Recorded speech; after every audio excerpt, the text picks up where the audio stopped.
Good morning दोस्तों, राधे राधे। कैसे हैं आप सभी? उम्मीद है कि आप सब अच्छे होंगे। मैं आशा आपके अपने यूट्यूब प्लेटफॉर्म पे आपका तहे दिल से स्वागत है अभिनंदन करती हूँ। जैसा कि आज मैं यूनेस्को का टॉपिक लेकर आई हूँ। यूनेस्को के बारे में आज हम पढ़े। कल हमने पढ़ा था इंडियन के बारे में, NIN, जिसकी स्थापना 1918 ईस्वी में हुई थी। आज लेकिन पढ़ेंगे किसका? यूनेस्को की स्थापना कब हुई है और इसका भारत कब सदस्य बना, इसके बारे में, और क्या इसका उद्देश्य है, क्या कार्य है, इसके बारे में आज हम चर्चा करेंगे। ठीक है, तो चलिए स्टार्ट करते हैं क्लास। यूनेस्को इसका पूरा नाम होता है United Nation Education, Scientific and Cultural Organization. इसका पूरा नाम क्या होता है? United Nation Education, Scientific and Cultural Organization, जिसको हिंदी में क्या बोलते हैं? संयुक्त राष्ट्र शैक्षणिक, वैज्ञानिक एवं सांस्कृतिक संगठन, जिसको हिंदी में बोलते हैं संयुक्त राष्ट्र शैक्षणिक एवं सांस्कृतिक संगठन। ठीक है, इतना बात समझ में आई? आगे देखिए, स्थापना कब हुई? 16 नवंबर को इसकी स्थापना 16 नवंबर 1945 में हुई है। इसकी स्थापना 16 नवंबर 1945 में, लगभग 80 साल पहले हुई है। काउंट करके देखिए, 80 साल पहले इसकी स्थापना हुई। भारत कब इसका सदस्य देश बना? 1946 में भारत जो है इसका सदस्य देश बना। ठीक है, 1946 में भारत यूनेस्को का सदस्य देश बना। इसका मुख्यालय कहाँ है? पेरिस, फ्रांस में है। पेरिस, फ्रांस में है। यूनेस्को का मुख्यालय पेरिस, फ्रांस में है। अब आते हैं, देखते हैं कि यूनेस्को का कार्य क्या है। यूनेस्को का कार्य शिक्षा, प्रकृति और सामाजिक विज्ञान, संस्कृति तथा संचार के माध्यम में अंतर्राष्ट्रीय शक्ति को बढ़ावा देना है। क्या कार्य है इसका? यूनेस्को का कार्य क्या है? शिक्षा, प्रकृति और सामाजिक विज्ञान, संस्कृति तथा संचार के माध्यम से अंतर्राष्ट्रीय शक्ति को बढ़ावा देना ही किसका कार्य है? यूनेस्को का कार्य है। आगे देखिए, उद्देश्य क्या है? शिक्षा एवं संस्कृति के अंतर्राष्ट्रीय सहयोग से शक्ति एवं सुरक्षा की स्थापना करना इसका कार्य है। इसका उद्देश्य है शिक्षा एवं संस्कृति के अंतर्राष्ट्रीय सहयोग से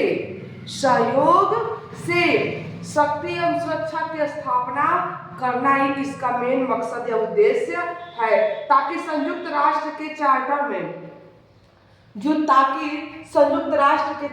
में वर्णित न्याय, कानून का राज तथा मानवाधिकार एवं मौलिक स्वतंत्रता हेतु वैश्विक सहमति बने।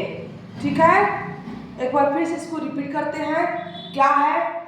संयुक्त राष्ट्र शैक्षणिक, वैज्ञानिक एवं सांस्कृतिक संगठन, इसका पूरा नाम है। स्थापना 16 नवंबर 1945 में होता है। इसका सदस्य देश भारत 1946 में बनता है। इसका मुख्यालय पेरिस यानी फ्रांस में है। और कार्यालय यूनेस्को का कार्य क्या है? शिक्षा, प्रकृति और सामाजिक विज्ञान, संस्कृति, संचार के माध्यम से अंतर्राष्ट्रीय शक्ति को बढ़ावा देना है। उद्देश्य क्या है? शिक्षा एवं संस्कृति के अंतर्राष्ट्रीय सहयोग से शक्ति एवं सुरक्षा की स्थापना करना, ताकि संयुक्त राष्ट्र के चार्टर में वर्णित न्यायिक कानून, जो न्यायिक कानून है, कानून का राज है तथा मानवाधिकार है तथा मौलिक स्वतंत्रता हेतु वैश्विक सहमति प्रदान कर सके या मिल सके या बनी रहे। ठीक है, नहीं समझ में आई बात? देखिए, उद्देश्य क्या है? शिक्षा एवं संस्कृति के अंतर्राष्ट्रीय सहयोग से शक्ति और सुरक्षा को बढ़ावा देना। ठीक है, ताकि शक्ति और सुरक्षा के चार्टर में वर्णित न्याय और कानून का राज क्या सकते मानव अधिकार एवं मौलिक स्वतंत्रता हेतु वैश्विक सहमति बन सके। ठीक है, तो आप लोग इसको एक बार देख लीजिए और इसका स्क्रीनशॉट ले लीजिए, फिर आगे हम लोग बढ़ते हैं। ठीक है,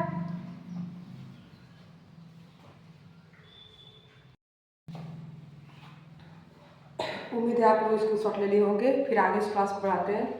देखिए यूनाइटेड इसका कार्य क्या है। यूनेस्को मुख्यतः शिक्षा, प्राकृतिक विज्ञान, सामाजिक एवं मानव विकास, सूचना व संचार के जरिए अपनी गतिविधियों को संचालित करता है।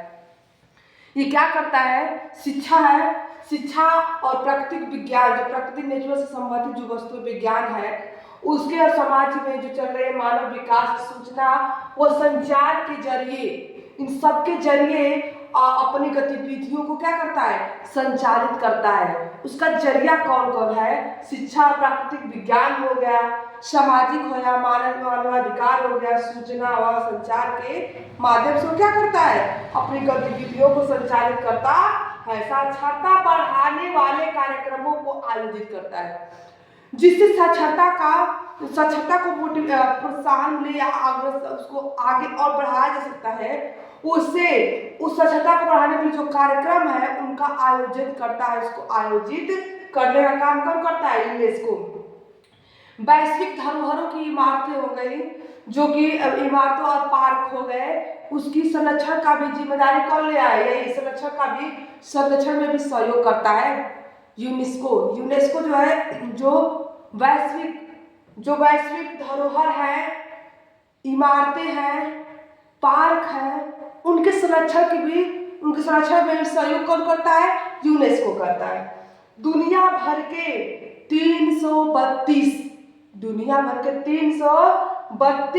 अंतर्राष्ट्रीय स्वयंसेवी संगठनों के साथ यूनेस्को के संबंध है। कितने अंतर्राष्ट्रीय स्वयंसेवी संगठनों के साथ इसके संबंध है? 332।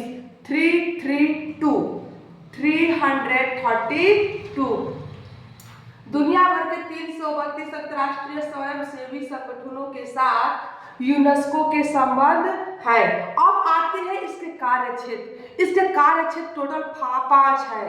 पहला हो गया शिक्षा, प्राकृतिक विज्ञान हो गया, मानवाधिकार हो गया, सामाजिक विज्ञान हो गया। ध्यान से देखिए, शिक्षा पहले एक बार इसको देख लेते हैं, फिर उसके बाद उसको देखते हैं। यूनेस्को मुख्यतः शिक्षा, प्राकृतिक विज्ञान, सामाजिक एवं मानव विकास, सूचना व संचार के जरिए अपनी गतिविधियों को संचालित करता है।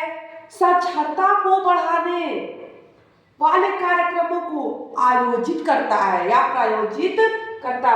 वैश्विक धरोहर, इमारतों हो गया, पार्कों हो गया, इनके संरक्षण में भी सहयोग प्रदान करता है। दुनिया भर के 332 अंतर्राष्ट्रीय स्वयंसेवी संगठनों के साथ यूनेस्को का संबंध है। ठीक है, आइए इसके कार्य क्षेत्र देख लेते हैं। इसके कार्य क्षेत्र कितने हैं? इसके कार्य क्षेत्र टोटल 5 है, या इसको ऊपर का इरेज कर दे रहा है। ठीक है, इसके कार्य क्षेत्र टोटल कितने हैं? 5 इसके कार्य क्षेत्र है। ठीक है, कौन कौन से हैं देखिए। पहला हो गया शिक्षा, और दूसरा क्या हो गया? दूसरा हो गया संस्कृति विज्ञान हो गया। तीसरा देखते हैं, तीसरा क्या हो गया? तीसरा सामाजिक विज्ञान हो गया, सॉरी संस्कृति हो गया, और ये सामाजिक विज्ञान हो गया। चौथा क्या है? चौथा हो गया संचार। चौथा क्या है? संचार है, संचार या जानकारी। अब 5वां है प्राकृतिक विज्ञान। 5वां क्या है? प्राकृतिक विज्ञान। ये लिख दे रहा है प्राकृतिक विज्ञान, तो इसे देखिए 5वां क्या है? प्राकृतिक विज्ञान। इसके 5 कार्य क्षेत्र है। 5 कार्य क्षेत्र है। किन किन क्षेत्रों में कार्य करता है? शिक्षा के क्षेत्र में, संस्कृति के क्षेत्र में, सामाजिक विज्ञान के क्षेत्र में, संचार या जानकारी के क्षेत्र में, और प्रकृति विज्ञान के क्षेत्र में। इसके टोटल 5 कार्य क्षेत्र है। ठीक है, इतना मेरी बात समझ में आई? ठीक है, तो आज के लिए बस इतना ही। फिर उसके बाद कल जो है उपस्थित होंगे नए टॉपिक के साथ, नए जोश व उत्साह के साथ। आज के लिए नमस्कार, खुश रहिए।